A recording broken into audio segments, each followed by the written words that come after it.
Hello guys, welcome to my YouTube channel future English. आज मैं आपको सिखाने जा रहा हूँ कुड के यूज़।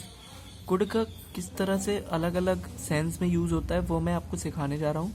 ठीक है, तो कुड का यूज़ जो है वो सकता है, सकता था, सका, पाया, पाता, इनमें यूज़ हो सकता है। ठीक है, जैसे कि यहाँ पर है, मैं आपको तीनों समझाऊंगा। ठीक है, और मैं आपको बता दूं, आपको एक डाउट होगा कि समझ में कैसे आएगा कि कौन सा।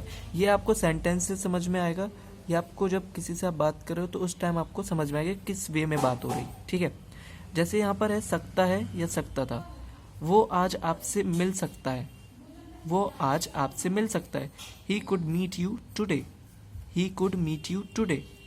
इसका अलग एक मीनिंग आएगा, जो वो आपसे कल मिल सकता था। देखो, वो आपसे कल, यहाँ पर यस्टरडे की बात हो रही है। He could meet you yesterday, he could meet you yesterday. ठीक है, इसी तरह से और देखते हैं, सका, पाया, घर नहीं आ सका, जैसे मैं तुम्हारे घर नहीं आ सकता, या मैं तुम्हारे घर नहीं आ सका, तो he could not come home, he could not come home. ठीक है, इसी तरह से पाता, काश वो समझ पाता जो मेरा मतलब था। ठीक है, I wish he could understand what I meant. तो यहाँ पर देख रहे हो कि पाता मतलब कुछ चीज़ आप इच्छा करके आप सोच रहे हो कि ऐसा हो पाता तो मैं ये समझता।